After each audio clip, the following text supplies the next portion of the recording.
Hello, ladies and gentlemen, and welcome back for a Monday edition of the Steel City Sports Report, where we talk all things Steelers, Penguins, and Pirates. I am your host, Brady Vini, and today's report includes a team has contacted the Pittsburgh Steelers about trading for head coach Mike Tomlin.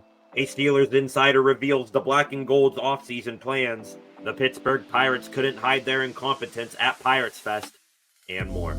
As always, please be sure to like, comment, and share this video, as well as subscribe to the channel. Now let's get into the first news story of the day.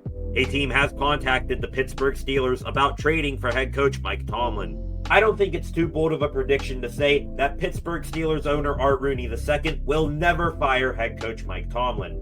No matter how many losing seasons, no matter how many blowout losses in the playoffs, no matter how many times it's been proven that this organization has and will continue to be stuck in the middle. Since Rooney won't fire Tomlin, the next logical and more respective thing to do would be to trade him. But now we know that that won't happen either.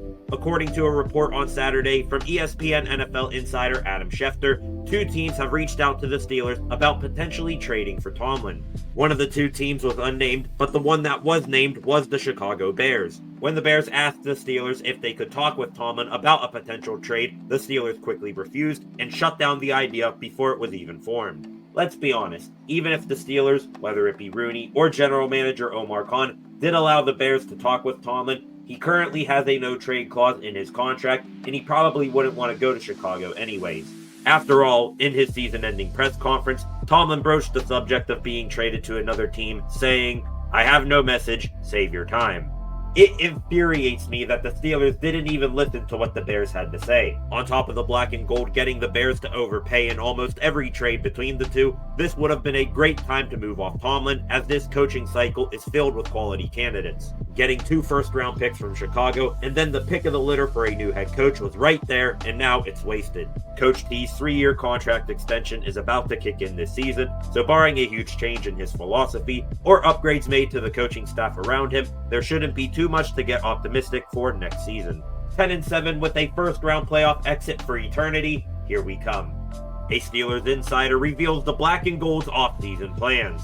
I said it before and I'll say it again, this has the makings of a franchise-altering offseason for the Pittsburgh Steelers, for better or worse. With multiple holes and question marks around the roster, so comes the opportunity for change. To get an idea of if they will make those changes, we now turn to one of the most dialed-in Steelers beat reporters in the Pittsburgh Post-Gazette's Jerry Dulac.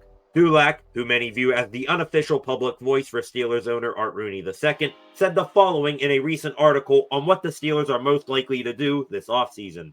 Beginning at the quarterback position, Dulac said that it is highly unlikely that Justin Fields and Russell Wilson will both be Steelers next season. He clarified that this doesn't mean neither will be back, adding that after the late season collapse with Wilson at the helm, coupled with the disconnect with offensive coordinator Arthur Smith, Fields is in pole position as QB1. Next, no surprise here, running back Najee Harris's time in Pittsburgh is over. And hey, let's not act like he isn't going to sign with the Las Vegas Raiders and move back out west to be closer with his family. We respect you, Naj, but this will probably be a mutually beneficial splitting of ways.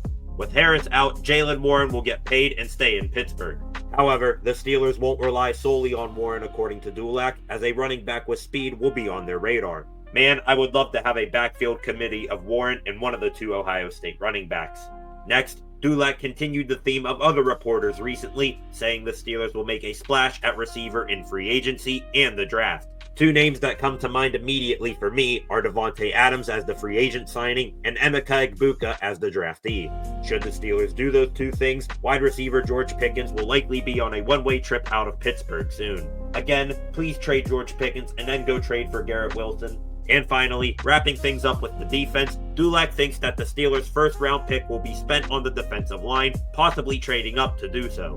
I couldn't agree more with that thought. Even though he had an age-defying season last year, Cam Hayward's successor isn't going to draft himself. In the secondary, corner Dante Jackson will likely test the free agent market, but instead of Pittsburgh replacing him with an outside addition, Dulac says that the Steelers are impressed with and are ready to give a promotion to soon-to-be third-year corner Corey Trice. Trice will still have a veteran in the secondary to lean back on, as Dulac finished his piece confirming that safety Minkah Fitzpatrick will return with his current $18 million per year contract.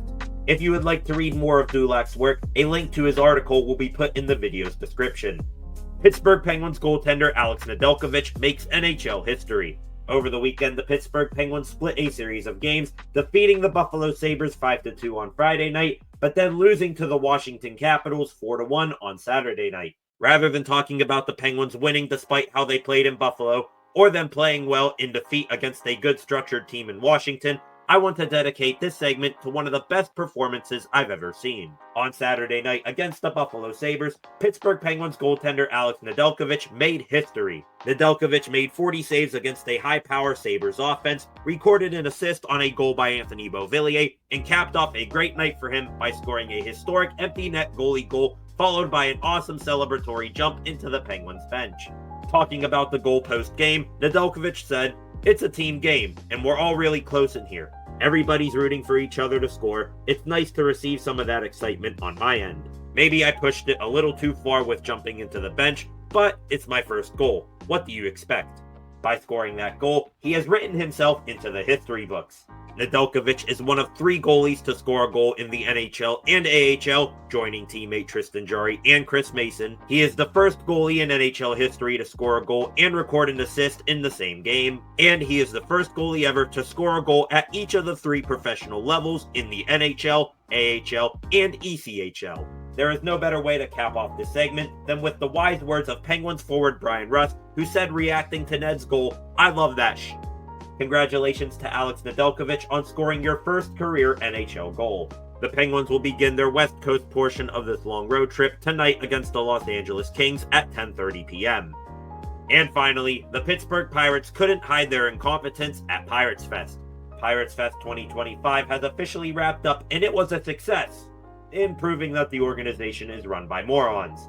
Sure, the weekend celebrated the fan base and the start of a new season, filled with fun and players interacting with the fans, but the main headline in my eyes came on Saturday when there was an Ask Pirates Management Q&A. Those answering questions from the crowd were Pirates General Manager Ben Cherington and Pirates President Travis Williams.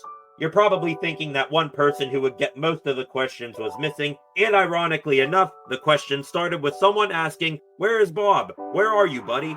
To answer that, Williams said that he appreciates the fans' passion, that Cherington and himself are there in place of Nutting, and he wrapped up his answer saying that Nutting will not be selling the team. This was really the only question mentioning Nutting for the entire weekend, and Bob O'Nutt, even though he was there, did not answer a single question from the media except for a few softballs from team-affiliated reporters. After that first question, a brief Sell the Team chant began that was cheered by the crowd and a few others joined in. After that, Pirates broadcaster Greg Brown, who was moderating the Q&A, said that the chants were immature and disrespectful before continuing the event. "Look, Brownie, I get that you work for the guys on the stage, but don't be a complete and total corporate kiss-ass.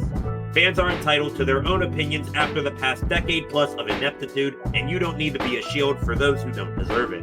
From there on out, most of the questions were directed towards Cherington, and instead of me dragging this out, here are the most notable answers that he gave.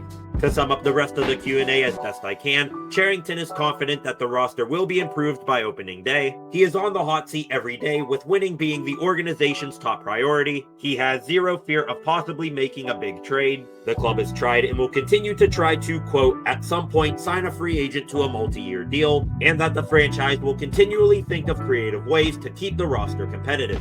Basically, Cherington just sat up there for about half an hour and delivered bold-faced lie after bold-faced lie. The roster will not be substantially improved before opening day. Winning is not the top priority of the organization, or else someone of note would have been signed by now.